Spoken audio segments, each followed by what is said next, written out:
Hello, this is Dave with Dave's Aquarium Thoughts. Today I'm outside because I have a project that requires me to be out here. I'm going to add some more substrate to my 40-gallon breeder with my Congo Tetras. It's a little more gravelly.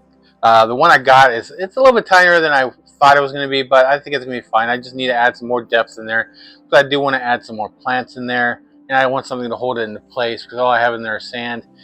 And I'm hoping this whole plant thing works. But let me show you how I clean the gravel. So let me go show you. Besides the gravel, which I have over off to the side, I will need a bucket. This one I picked up from Harbor Freight. And I will also need my trusty drill. If you know what this does, you're probably gonna know where this is heading. So let me go show you my process. So I am down here. I got my bucket. I got my drill. And what I'm going to do is I'm going to flip this upside down. So I'm going to have the bottom part up. And what I'm going to do is I'm going to take my drill.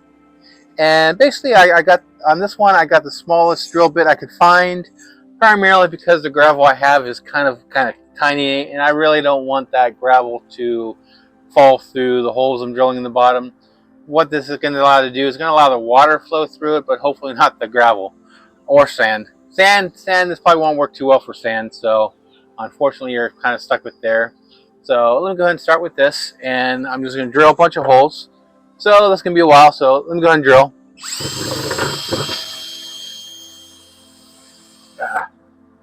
And I don't think I got a good drill bit on this, but let me see what I can do here.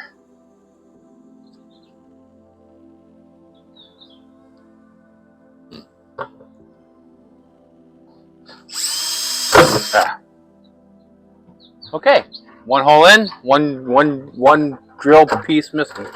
So let me go ahead and replace the drill bit there and continue on.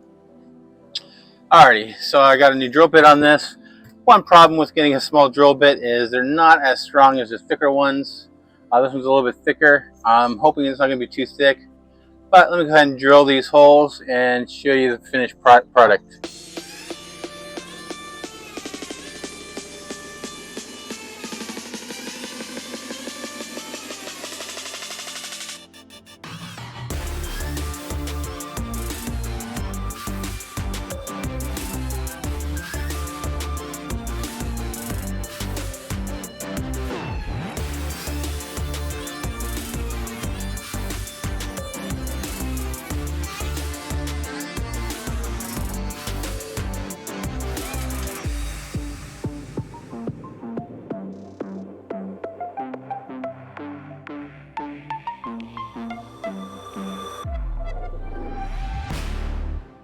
Alright, I think that's going to be enough holes, hopefully.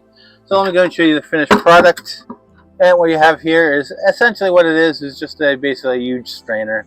And what you're going to do is you're going to put the gravel on the inside and then, of course, get your hose and rinse it off. So let me go ahead and get the gravel. First thing I'm going to do still on that is I'm going to rinse this bucket out.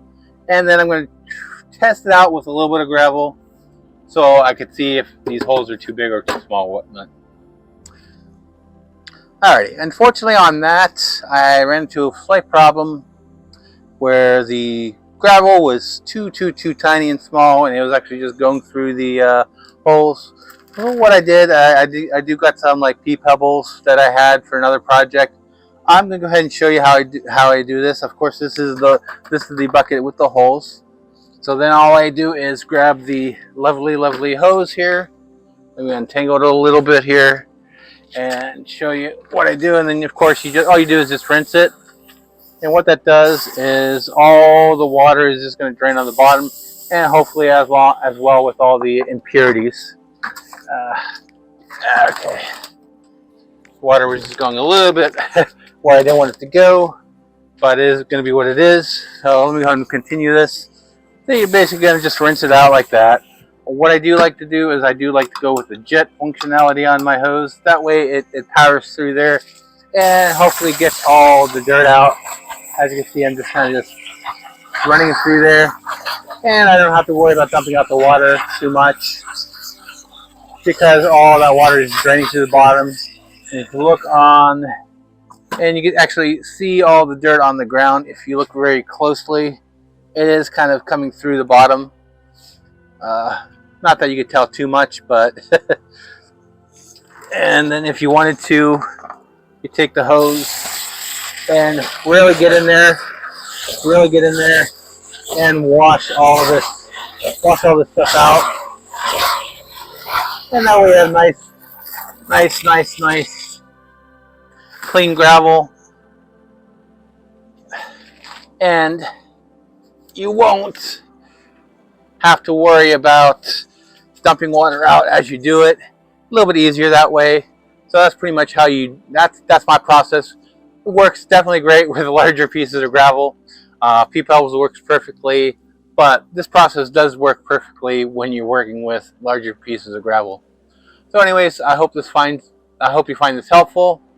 If you do like it, hit the like button, and if you aren't already subscribed, hit that subscribe button. Anyways, that is my process. Thanks for watching and have a great day.